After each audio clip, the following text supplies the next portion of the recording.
Британ ханзадасы Гарри жана анын жубайы Меган Маркл америкалык телеалпаруучу Опра Уинфриге 2 сааттык маек курушту. Бул жубайлардын 2020-жылдын башында британиялык падышалык үй-бүлөгө тиешелүү бардык макамдардан баш тарткандан кийинки алгачкы жолу берип жаткан маеги болуп саналат. Жубайлар алгач Британиядан Канадага, андан кийин АКШга көчүп кетишкен. Маекти америкалык SBS телеканалы көрсөтүп, экрандашыруу укугу үчүн $7 миллион $9 миллион чейин төлөгөндүгү маалымдалууда. Герцог жана герцогинянын Опра Уинфри менен болгон маеги ал интернетте толук жарыялана элек. Бирок көптөгөн массалык маалымат каражаттары түз эфирде кеткен телекөрсөтүүгө комментарий берип, жарыялап чыгышты.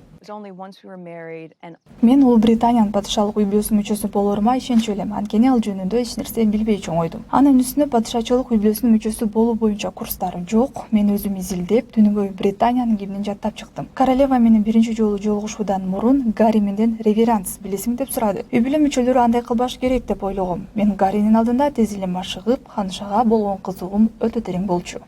Гарри экөөбүз расмий салтанатка 3 күн калганда жашыруун баш коштук. Бул майрам биз үчүн гана болсун деп кааладык. Ал эми 2018-жылы салтанаттуу жана масштабтуу уюштурулган той бүтүндөй дүйнөбүз үчүн спектакль гана болду. Британиянын ханшасы мага ар дайым жакшы мамиле жасап келген, бирок падышанын үй-бүлөсү мени коргогон жок. Мен өзүмдү жалгыз сездим. Алар менин ачкычтарымды, айдоочулук күбөлөгүмдү жана паспортумду тартып алышты. Менден эл алдына азыраак чыгуумду талап кылышты. Ал арада таблоидтер Кейт Миддлтон экөөбүздү салыштырып, баатыр кыз жана каардуу аял жөнүндө окуяга салыштыра башташты. Арчи уулубузга кош бойлуу кезимде ага падыша үй-бүлөсүнө тиешелүү наам жана коопсуздугуна кепил берилбей тургандыгын билдим. Падышанын үй-бүлөсү анын терисинин өңү канчалык кара тору болот деп да талкуу кылып жетишти. Мындан ары мен жашагымда келбей калган болчу. Мен бул жөнүндө Гарриге айттым. Биз падышанын үй-бүлөсүнөн жардам сурадык. Бирок биз аны ала алган жокпуз. Ал нерселерден өткөнүбүзгө кубанычтамын жана бактылуумун.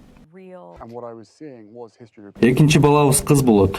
Ал жайында жарык дүйнөгө келет. Меган менен болуп жаткан окуяларды көргөндө мен апам ханыша Диана жөнүндө эстеп, тарых кайрадан кайталанып жатканын түшүндүм. Бирок бул жолу тарых расалык өңүттөн, социалдык абалдан улам опурталдуу кайталанып жатканын сездим.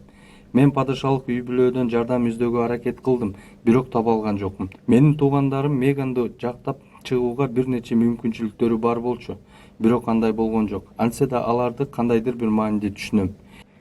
Меган экөөбүздүн падышалык макамдан баш тартуу жөнүндө чечимибиз үй-бүлө үчүн күтүүсүз болгон жок. Бул тууралуу расмий жарыяланганга чейин мен ханышайым менен 3 жолу, атам принц Чарльз менен 2 жолу сүйлөштүм. Натыйжада ал менин чалууларыма жооп бербей калды. Андан соң мен кырдаалды өз колума алдым. Мен аны жубайым жана уулум үчүн жасашым керек болчу. Өз ыйгарым укуктарыбыздан баш тарткандан кийин бизди коргоодон жана каржылоодон ажыратышты.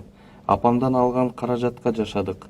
Акча табуу үчүн Spotify жана Netflix менен келишим түздүк. Азыр атам менен мамилебиз оор, бирок аны оңдойм деп ишенем. Ханзаданын жубайы Меган маегинде падышанын үй-бүлөсү бирдиктүү түзүм эмес. Ал үй-бүлөгө жана ушул мекемени башкарган адамдарга бөлүнөт. Булар эки башка нерсе жана аларды ажырата билүү керек деп кебин кошумчалады. The New York Times гезитинин маалыматына караганда, SBS телеканалынан Ханзада менен жубайынын маектерин бир эле малда орто эсеп менен 17 миллиондон ашык адам көргөн. Британиялык бир нече гезиттер дароо эле Британиянын королдук үй-бүлөсү америкалык телеалпаруучу Опра Уинфринин, Меган Марклдын жана Ханзада Гарринин чуулгандуу маегине кандай жооп кайтарууну чечип, кризистик сүйлөшүүлөрдү жүргүзүп жатат деп жазып чыгышты. Жекшемби күнү америкалык Prime Time'да жарыяланган маек Улуу Британиянын акыркы жумаларындагы эң катуу сенсация болду. Алдын ала пайда болгон маектин үзүндүлөрү гезиттердин биринчи беттеринде талкууланууда. Айрымдар Гарринин дээрлик 3 жумадан бери ооруканада жаткан 99 жаштагы чоң атасы принц Филипптин ден соолугун коргоо максатында маектешүүнү эфирге чыгарууну кейинкиге калтырууну суранышууда.